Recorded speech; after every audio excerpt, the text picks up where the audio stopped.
Hello friends, welcome to my YouTube channel. दोस्तों, मैं educator Pankaj Kumar और आज सॉलिड स्टेट के अंदर हम बात करने वाले हैं very important topic that is unit cell. Unit cell दोस्तों इस चैप्टर का सबसे वैल्यूएबल टॉपिक है, ठीक है ना। यहाँ से क्वेश्चन ना आए ऐसा चांसेस कम ही होता है एग्जाम के अंदर। देखिए, यूनिट सेल की बात करें तो यूनिट सेल क्या होती है, आपके क्रिस्टल की स्मॉलेस्ट यूनिट होती है जिसके रिपीटेशन से आपका क्या होता है, क्रिस्टल का फॉर्मेशन होता है। तो यूनिट सेल के रेगुलर रिपीटेशन से आपका क्या होता है, क्रिस्टल का फॉर्मेशन होता है, क्रिस्टल सॉलिड का। तो यूनिट सेल आपकी अगर हम बात करें कितने टाइप की होती है, तो फर्स्ट टाइप होता है आपका primitive unit cell.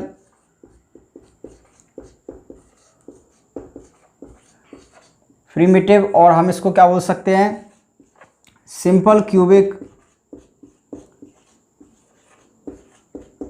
Unit cell.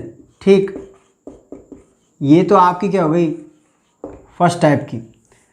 दूसरा होता है आपका सेंटर्ड यूनिट सेल। ठीक, ये आपके टू टाइप हो गए। देखो, सिंपल सा है। प्रिमिटिव यूनिट सेल का मतलब क्या है वो समझते हैं। आपका मैंने एक क्यूब यहाँ पर बनाया है ना, और अगर आपके पार्टिकल इस क्यूब के ओनली किस पर हैं, कॉर्नर पे प्रेजेंट है। किस पर प्रेजेंट है, ये इस क्यूब के अगर आपके कॉर्नर पर एटम प्रेजेंट ओनली, तो इस टाइप की यूनिट सेल को बोलते हैं हम प्रिमिटिव यूनिट सेल, या फिर आप बोल सकते हो इसको सिंपल क्यूबिक यूनिट सेल। ठीक है दोस्तों। दूसरी अगर हम बात करें सेंटर्ड यूनिट सेल की, सेंटर्ड यूनिट सेल के अंदर आपका जो एटम है, पार्टिकल्स हैं, वो आपके कॉर्नर पे तो प्रेजेंट होंगे ही। इसमें क्या होंगे, आपके कॉर्नर्स पे तो प्रेजेंट होंगे ही, साथ के साथ इसके अलावा भी आपके प्रेजेंट होंगे, चाहे आपके वो फेस के सेंटर पे हो सकते हैं या बॉडी सेंटर पे हो सकते हैं। यानी कि कॉर्नर और उसके साथ साथ आपके एनी अदर पोजीशन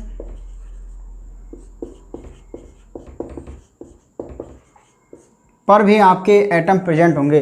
बात करें अगर सिंपल क्यूबिक यूनिट सेल की, तो दोस्तों इसमें आपके जो एटम्स हैं वो कहाँ पर प्रेजेंट होते हैं, ओनली कॉर्नर्स पे। ठीक है, एट ओनली कॉर्नर्स। और इसमें जो आपके एटम या कह सकते हैं अपन पार्टिकल, वो कॉर्नर के साथ साथ और भी अदर पोजीशन पर प्रेजेंट होते हैं। तो आपकी जो प्रिमिटिव यूनिट सेल है, सिंपल क्यूबिक यूनिट सेल है, वो इस टाइप की होती है। इसको हम बोलते हैं क्या, सिंपल क्यूबिक यूनिट सेल। ठीक है दोस्तों। अब अगर इसी की बात करें अपन अंदर किसकी, आपकी सेंटर्ड यूनिट सेल की, तो दोस्तों सेंटर्ड यूनिट सेल आपकी तीन टाइप की पढ़ते हैं हम जनरली। फर्स्ट है आपकी, मान लो एक तो है आपकी BCC, ठीक है, एक है आपकी सेकेंड FCC, और थर्ड है आपकी ECC।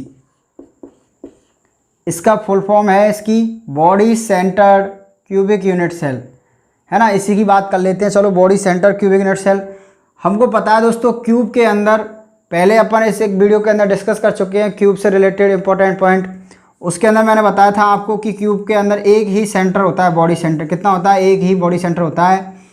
अगर आपके जो एटम है वो कॉर्नर पे तो प्रेजेंट है ही हैं, साथ के साथ अगर वो क्यूब के सेंटर पे भी प्रेजेंट है, सॉरी बॉडी सेंटर पे अगर प्रेजेंट है, तो इस टाइप की यूनिट सेल को हम बोलेंगे body centred cubic unit cell.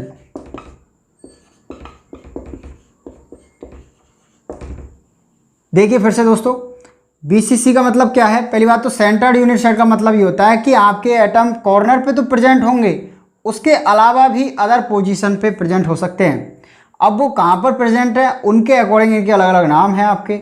अगर आपका एटम कॉर्नर के अलावा क्यूब के सेंटर पे, यानी कि अपन कह सकते हैं बॉडी सेंटर पे अगर प्रेजेंट है, तो उसको बोलेंगे अपन body centred cubic unit cell. Short में हम इसको BCC बोलते हैं, ठीक है ना। नेक्स्ट है आपकी FCC, है ना। FCC के अंदर क्या होता है, देखिए FCC के अंदर आपका जो सेकंड टाइप का जो एटम है वो कहाँ पे प्रेजेंट होगा, आपके फेस के सेंटर पे। तो ये देखो, आपको मैंने बताया था कि टोटल कितनी फेसेज होती हैं इसके अंदर, 6 फेसेज होती हैं। एक फेस इसके सेंटर पे ये है आपका प्रेजेंट, एक फेस आपकी ये ऊपर वाली इसके ऊपर प्रेजेंट है आपका एटम, एक इस वाली फेस के ऊपर है आपका, और एक इसके ऊपर। सही है ना। तो 4 तो ये हो गए आपके। ये अप वाली थी, एक ये उधर वाली है और एक इधर सामने वाली। कैसे भी समझ सकते हो आप इसको, अगर रिप्रेजेंट करेंगे तो इस तरीके से रिप्रेजेंट करते हैं अपन।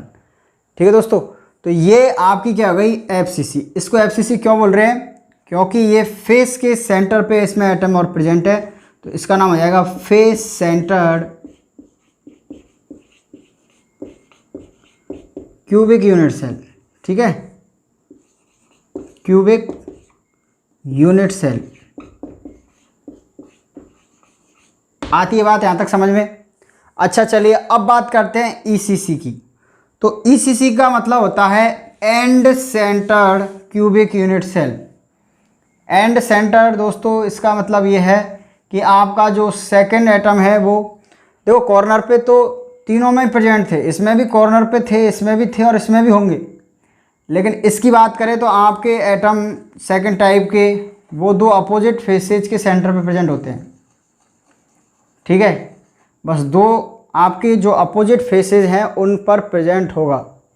चाहे आप इस पे रखोगे तो इसके सामने वाली पे इस पे रख लेना, है ना। कोई भी 2 अपोजिट जो 6 फेसेज हैं आपकी, उनमें से किसी 2 अपोजिट फेसों के सेंटर पे आपका एटम प्रेजेंट होगा, ये सेकंड टाइप वाला। ठीक है, इसको बोलेंगे अपन क्या, एंड सेंटर्ड। क्या बोलेंगे इसको, and centred cubic unit cell. ठीक है, ये हो गई आपकी ECC। तो फिलहाल अपन ने इतना सा डिस्कस किया है कि यूनिट सेल क्या होती है और कितने टाइप की होती है, और उनको थोड़ा थोड़ा सा देखा एटम के अरेंजमेंट के अकॉर्डिंग। ठीक है, चलिए अब अपन 1 बाय 1 इनको पढ़ेंगे और इनसे रिलेटेड 4 बातें देखेंगे जो कि एग्जाम पॉइंट ऑफ व्यू से बहुत ही इंपॉर्टेंट है। हर एक यूनिट सेल की अपन 4 बातें पढ़ेंगे, मेनली 3 ही इंपॉर्टेंट है आपकी। एंड सेंटर को तो बस केवल इतना सा याद रखो कि उसमें आपके कहाँ पे प्रेजेंट होते हैं एटम। अब सबसे पहले दोबारा से अपन देखते हैं सिंपल क्यूबिक, जो अपन ने प्रीमिटिव बोला था उसी को दोबारा से देखते हैं। Simple cubic unit cell. ठीक है ना, इसको मैं फिर से बना रहा हूं यहां पर, इसका जो अरेंजमेंट है एटम का।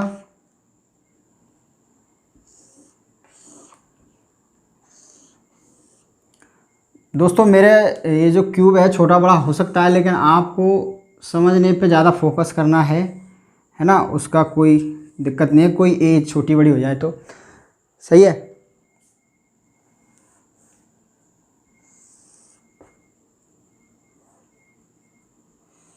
चलिए कोई प्रॉब्लम नहीं है। ठीक, अब देखिए इसमें जो आपके एटम है वो कहाँ पर प्रेजेंट होंगे, ओनली कॉर्नर्स पे प्रेजेंट होंगे, ये इस तरह से। ठीक है, ये कौन सी यूनिट सेल हो गई आपकी, क्यूबिक यूनिट सेल। अब दोस्तों इसके बारे में अपन को 4 बातें पढ़नी है। पहली बात तो सिंपल क्यूबिक यूनिट सेल का नाम आते ही आपको दिमाग में, आपके जहन में ये बात आनी चाहिए कि इसमें एटम की पोजीशन क्या है। ठीक है, इसमें एटम की क्या पोजीशन है, इसमें आपके एटम कहाँ पर प्रेजेंट होते हैं, एटम कह लो, पार्टिकल कह लो, आयंस कह लो, कहाँ पे प्रेजेंट होते हैं दोस्तों, ये होते हैं आपके ओनली कॉर्नर्स पे। ठीक है, इस तरह से आपका ये बन गया। अब देखिए इसमें सबसे पहली बात तो होती है आपकी, वो है आपकी number of particles, number of effective particles. यानी कि आपको ये जो दिख रहे हैं ना 8 पार्टिकल्स, ये 8 के 8 आपकी एक यूनिट सेल में प्रेजेंट नहीं होते। मैंने आपको लास्ट वीडियो के अंदर बताया था कि जो कॉर्नर पे आपका एटम प्रेजेंट है वो आपके 8 क्यूब के अंदर पार्टिसिपेट करता है ना। इसका कंट्रीब्यूशन कितना होता है, 1/8 होता है। ठीक है, कॉर्नर पे एटम प्रेजेंट है। तो हम क्या करेंगे, जितने भी आपके कॉर्नर पे एटम प्रेजेंट है उनका सबका कंट्रीब्यूशन देखेंगे कितना है। तो देखो आपके टोटल कितने एटम है इसमें, 8 है, सारे कॉर्नर पे प्रेजेंट है ना। अब एक कॉर्नर का कंट्रीब्यूशन कितना होता है, 1/8। ठीक है, तो 8 का कितना हो जाएगा दोस्तों, 8 का हो जाएगा यहाँ पे आंसर आएगा आपका 1। तो कहने का मतलब ये है सिंपल क्यूबिक यूनिट सेल के अंदर जो आपका इफेक्टिव एटम है वो कितना है, ओनली 1 है। ये आपको 8 दिख रहे हैं, इनमें से केवल एक ही एटम आपका क्या है, एक यूनिट के अंदर प्रेजेंट है। ये काफ़ी इंपॉर्टेंट है, ये वाला पॉइंट काम आने वाला है। इसको जनरली अपन किससे रिप्रेजेंट करते हैं, इसको जेड से रिप्रेजेंट करते हैं।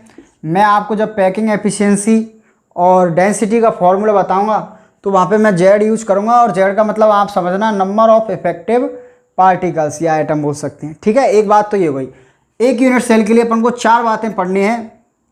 ठीक है, बी की बात करें अपन तो वो है आपका क्या, कोऑर्डिनेशन नंबर। कोऑर्डिनेशन नंबर कितना होता है सिंपल क्यूबिक यूनिट सेल का दोस्तों। सिंपल क्यूबिक यूनिट सेल के लिए कोऑर्डिनेशन नंबर अभी अपन चेक करते हैं। देखो इस मॉडल से समझेंगे अपन सिंपल क्यूबिक यूनिट सेल के लिए। सिंपल क्यूबिक यूनिट सेल आपका इस तरह का कुछ अरेंजमेंट होता है। देखिए इसमें से देखो मैंने फिलहाल अभी इसमें कितने हैं आपके 8 क्यूब हैं। ठीक है, यही होता है वैसे। अब एक यूनिट सेल की बात करें अपन उसमें से, तो ये वाला क्यूब अपन सेलेक्ट कर लेते हैं, ये वाला। ठीक है ना, अपन को पता है कि एक यूनिट सेल से तो क्रिस्टल बनता नहीं है, इसके कई रेगुलर रिपीटेशन से बनता है। तो इसके इधर की तरफ हो गया, इसके ऊपर हो गया, इसके इधर भी होगा, इधर भी होगा, कई सारे होंगे। अब देखिए आप तो इस वाले एटम की बात करो, इसी यूनिट सेल का ही तो है ये वाला एटम। कोऑर्डिनेशन नंबर होता क्या है, पहली बात तो है ना, टोटल नंबर ऑफ आपके जो नेबर एटम है वो कितने इसके टच में है, एक एटम के नेबरिंग में कितने एटम इसको टच करते हैं, वो आपकी क्या होती है, कोऑर्डिनेशन नंबर। ठीक है, total number of touched atom.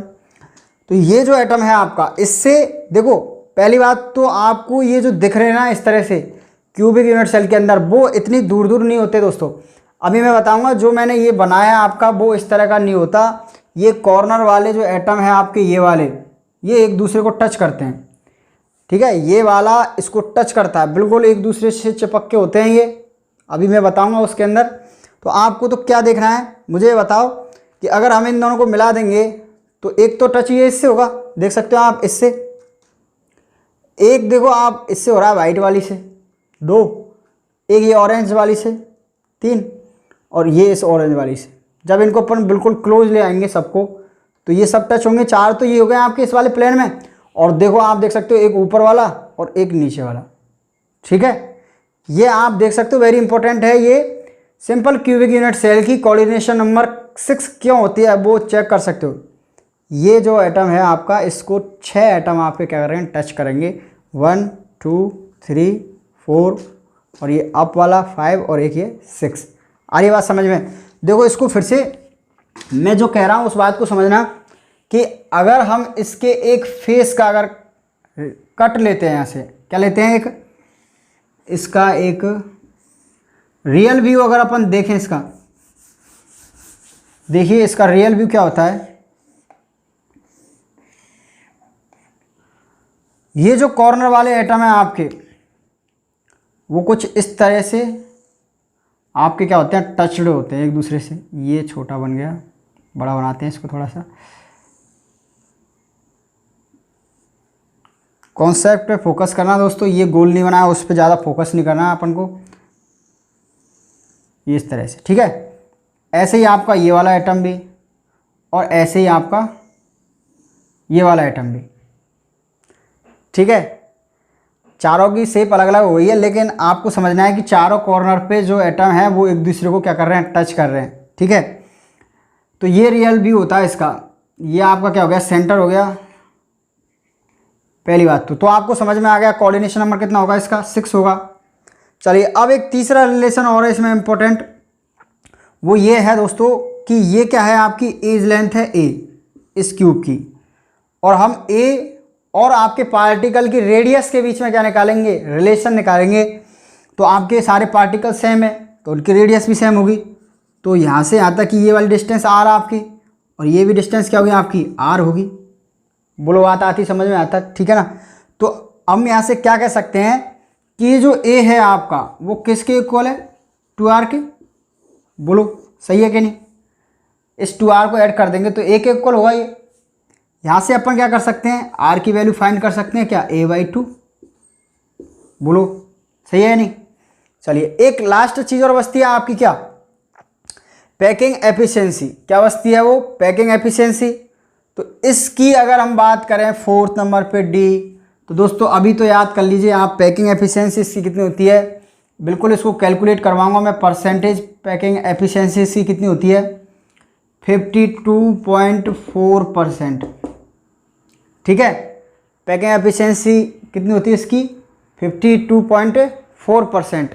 ये अभी फ़िलहाल के लिए याद रख लो, बाकी इसको कैलकुलेट करेंगे अपन, है ना, 52.4%। तो इस वाली यूनिट सेल के लिए 4 इंपॉर्टेंट बातें हो गई, और चारों ही बहुत ही इंपॉर्टेंट हैं, चारों ही काम आने वाली हैं, और एग्जाम में कई बार इनसे क्वेश्चन पूछे जा चुके हैं और जाएंगे भी। यहाँ से क्वेश्चन आने का बिल्कुल 100% चांस रहता है। ठीक है ना, अभी जो और 2 और पढ़ने वाले हैं अपन, इसके लिए तो ये हो गई 4 बातें।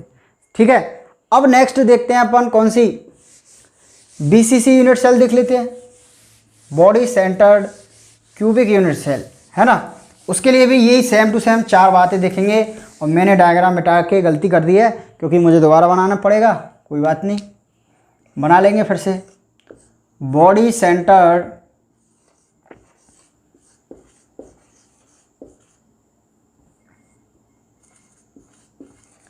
क्यूबिक यूनिट सेल, सही है। इसको शॉर्ट में क्या बोलते हैं अपन, BCC, यहाँ लिख सकते हैं BCC। ठीक है ना। चलिए अब इसका अरेंजमेंट देख लो। सबसे पहले तो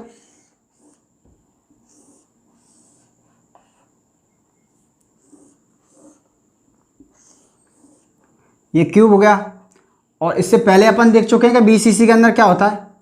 BCC के अंदर आपका पार्टिकल कहाँ पे प्रेजेंट होगा, कॉर्नर पे तो होगा ही होगा, इसमें तो कोई शक नहीं है। ठीक है ना, कॉर्नर पे तो प्रेजेंट होगा ही होगा, लेकिन और कहाँ पे प्रेजेंट होगा आपका, क्योंकि ये किस टाइप की है, सेंटर्ड यूनिट सेल है ये, तो इसमें एटम आपका कॉर्नर के साथ साथ आपके बॉडी सेंटर पे भी प्रेजेंट होगा। ठीक है, इसलिए तो इसका नाम क्या है, BCC है। चलिए दोस्तों, इसके लिए अगर अपन बात करें किसकी, फर्स्ट बात होती है आपकी जेड की। जेड क्या होता है, नंबर ऑफ इफेक्टिव पार्टिकल्स। ठीक है, इसको जेड से रिप्रेजेंट कर रहा हूँ मैं। आपको पता है कि 8 पार्टिकल्स तो आपके कॉर्नर पे हैं, और कॉर्नर वाले का जो कंट्रीब्यूशन होता है 1/8 होता है। ये तो हो गई किसके लिए, कॉर्नर वाले के लिए। और आपको पता है कि एक ही पार्टिकल है आपके बॉडी सेंटर पे, और बॉडी सेंटर का जो पार्टिसिपेशन होता है, कंट्रीब्यूशन होता है, वो कितना होता है, 1। ये अपन लास्ट वीडियो में देख चुके हैं। ठीक है, जिसने भी वो वीडियो नहीं देखे वो पहले उनको देख के आए, और जिनको पता है ऑलरेडी पहले से तो कोई दिक्कत ही नहीं है। फिर तो ये हो जाएगा 1 + 1 = 2, यानी कि BCC यूनिट सेल के अंदर टोटल नंबर ऑफ पार्टिकल्स कितने हैं, 2। ठीक है, ये आ गई आपको बात समझ में। बी, कोऑर्डिनेशन नंबर की बात करें तो दोस्तों यहाँ पे आता है कोऑर्डिनेशन नंबर 8। ठीक है वो। और अगर अपन बात करें किसकी, A और R के बीच के रिलेशन की, तो वो बहुत इंपॉर्टेंट है दोस्तों। जैसे अपन ने उसके अंदर जो रियल व्यू देखा था वो आपका क्या था, फेशियल कट था। इस बार अपन जो लेने वाले हैं वो कुछ इस तरह से है कि आपका ये जो बॉडी सेंटर वाला जो है ना एटम, वो इस तरह से आपके सेंटर वाले इन एटमों से किस में रहता है, टच में रहता है, इस तरह से। ठीक है, पहले वाले में तो आपके कॉर्नर वाले एटम किस में थे, आपस में टच में थे, लेकिन इस बार आपका जो बॉडी सेंटर पे एटम प्रेजेंट है वो आपके चारों कॉर्नर वाले एटम से क्या होगा, टच में होगा, इस तरह से। ठीक, कुछ इस तरह का। अब यहाँ से देखो आप, वेरी इंपॉर्टेंट बातें मैंने बोला था ना, जो क्यूब से रिलेटेड बातें थी वो आपको अब काम आने वाली हैं। मुझे ये बताओ, ये क्या है आपका, ये है आपका बॉडी डायगोनल। क्या है ये, बॉडी डायगोनल। ठीक है, ये दोस्तों आपका R हो जाएगा, और यहाँ से यहाँ तक की ये डिस्टेंस R, ये यहाँ से यहाँ तक की, और यहाँ से यहाँ तक की ये भी R। ये तीनों इक्वल हैं। आपको साइज अलग अलग दिख रही होगी, लेकिन कैसे हैं, तीनों इक्वल आइटम है। ये भी R। अब आपको पता है कि बॉडी डायगोनल की लेंथ कितनी होती है। बॉडी डायगोनल की लेंथ मैंने आपको बताया था क्यूब से रिलेटेड जब बातें अपन ने की थी। तो देखो ये कितनी जाएगी आपकी, 4R हो जाएगी क्या ये, तो 4R = हो जाएगा आपका A√3K। सही है, यहाँ से अपन R निकाल सकते हैं, a√3/4। ठीक है, ये हो गया आपका r और a के बीच में रिलेशन। a क्या है आपके इस क्यूब की एज लेंथ है। ठीक है, ये बहुत इंपॉर्टेंट रिलेशन है, आपसे पूछा जा सकता है। और दूसरा जो लास्ट बात है इसकी वो है पैकिंग एफिशिएंसी। पैकिंग एफिशिएंसी इस वाली यूनिट सेल की होती है 68%। 68% होती है किसकी? बीसीसी की। क्यूबिक जो अपन ने सिंपल क्यूबिक यूनिट सेल पढ़ी थी उससे ज़्यादा होती है। उसकी कितनी होती है? 52.4%। और इसकी कितनी होती है? 68%, तो ज़्यादा है उससे। अब ये तो आपकी क्या है? पैकिंग एफिशिएंसी है। लेकिन अगर आपसे पूछे इसमें वैकेंट स्पेस कितनी है, तो 100 में से माइनस करेंगे अपन, कितनी आएगी आपकी? 32 आ जाएगी। तो उससे रिलेटेड भी क्वेश्चन पूछा गया है। तो आपको पैकिंग एफिशिएंसी पता है तो आप वैकेंट स्पेस बता सकते हो। नेक्स्ट जो है आपकी थर्ड, वो क्या है आपकी? Face centred cubic unit cell. ठीक है, इसको अपन किससे रिप्रेजेंट करेंगे? एफसीसी से रिप्रेजेंट कर सकते हैं इसको। और ये किसकी यूनिट सेल होती है दोस्तों? सीसीपी की, क्लोज, जो क्यूबिक क्लोज पैकिंग है उसकी यूनिट सेल होती है। अपन देखेंगे, इसको भी देखेंगे, क्लोज पैकिंग भी देखेंगे। अब फिलहाल देखिए आप, इस बार मैं गलती नहीं करूँगा क्यूब को मिटाने की। हम देख सकते हैं कि आपके जो अरेंजमेंट है इसमें एटम्स का, वो कहाँ पे होता है? कॉर्नर पे तो होगा ही होगा। आपके जितने भी फेस हैं उन सब फेस के सेंटर्स पे भी प्रेजेंट होगा। पहले भी देख चुके हैं अपन ये वाली बात। 6 फेसेज होती हैं टोटल, और 6 फेसेज के सेंटर पे आपके ये वाले एटम प्रेजेंट होंगे। अब ये रेड और मैंने ब्लैक से बनाया, इसका मतलब अलग अलग नहीं है, सब सेम है, ये है ना। चलिए, इसके लिए जो फर्स्ट बात है आपकी जेड की वैल्यू कैलकुलेट करना, वो करते हैं। आपको पता है 8 तो आपके प्रेजेंट है किस पे? कॉर्नर पे, तो उनके लिए तो ये हो जाएगा। अब बात करते हैं आपकी टोटल 6 एटम किस पे प्रेजेंट है? फेस के सेंटर पे प्रेजेंट है। और फेस का कंट्रीब्यूशन आपको पता होना चाहिए, हम लास्ट वीडियो के अंदर इसकी बात कर चुके हैं। तो फेस का जो कंट्रीब्यूशन होता है वो होता है 1/2। ठीक है, एज का याद है आपको? एज का होता है 1/4। ठीक है, याद रखना उसको। तो टोटल कितना हो जाएगा आप देख सकते हो, इसका तो बना जाएगा, इसका आएगा 3, तो टोटल हो जाएगा 4। ठीक है, तो एफसीसी के अंदर जो आपके नंबर ऑफ इफेक्टिव पार्टिकल्स होते हैं उसकी वैल्यू कितनी आती है? 4। सही है। बी देखिए आप इसके बारे में, बी कोऑर्डिनेशन नंबर इसका होता है 12। ये वैल्यू आपको याद रखनी है, कोऑर्डिनेशन में कितना होता है इसका? 12 होता है। ठीक है, चलिए सी वाले पॉइंट की बात करें, ए और आर के बीच में रिलेशन, तो वो आपको कैलकुलेट करना है। वो आएगा आपका इसके अंदर क्या, वो हम लेंगे कुछ इस तरह से। दोस्तों इसके अंदर क्या होता है आपका, इसके अंदर भी आपका कुछ इस तरह का होगा। देखो पहले वाले में हमने क्या लिया था, पहले वाले में लिया था हमने आपका बॉडी डायगोनल कट लिया था। कैसा डायगोनल कट लिया था? बॉडी डायगोनल वाला कट लिया था। इस बार हम फेशियल कट ले रहे हैं। इसके अंदर कौन सा कट ले रहे हैं? फेस वाला कट ले रहे हैं। इस फेस को काट रहे हैं हम, एक फेस को काट रहे हैं उसमें से, क्यूब में से। ठीक है, तो आपको पता है उस फेस पे अपन देखें तो कॉर्नर पे एटम प्रेजेंट है और सेंटर पे एटम प्रेजेंट है। और लास्ट वाली में हमने क्या किया था? बॉडी डायगोनली कट किया था हमने।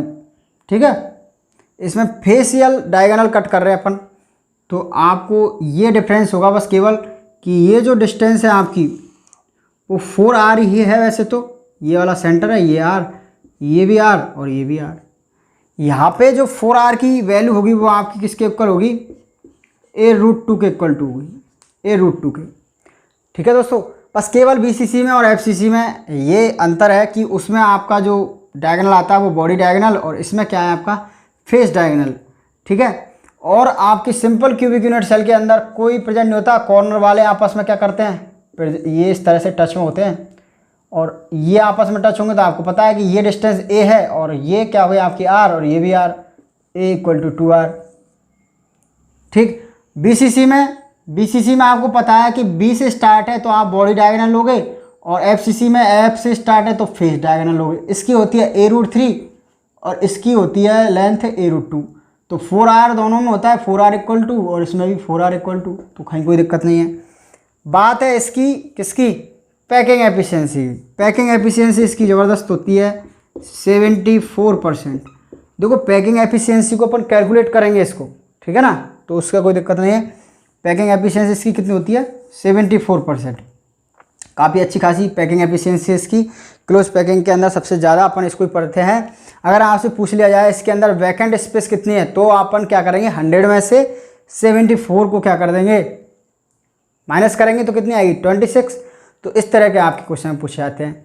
अब दोस्तों ये जो अपन ने पढ़ा है इस लेक्चर के अंदर ये सबसे इम्पोर्टेंट चीज़ें हैं और हमको इनमें से क्वेश्चंस पूछे जाते हैं कई बार। तो अब प्रैक्टिस करेंगे, आप भी पेपर उठा के देख लेना, इनसे कई क्वेश्चंस आपसे पूछे जाते हैं और पूछे जाएंगे, ठीक है। तो 3 यूनिट सेल अपने देखी, simple cubic unit cell, face centre cubic unit cell और आपकी body centre cubic unit cell. इन तीनों यूनिट सेल के लिए अपने 4 बातें देखी। अगर आप उनको एक जगह लिख के, ये आपको याद ही होनी चाहिए, इनको एक जगह लिख लेना, ठीक है, एक पेज पे तीनों को, और फिर अपन इनको याद कर सकते हैं। ठीक है गाइस, थैंक यू।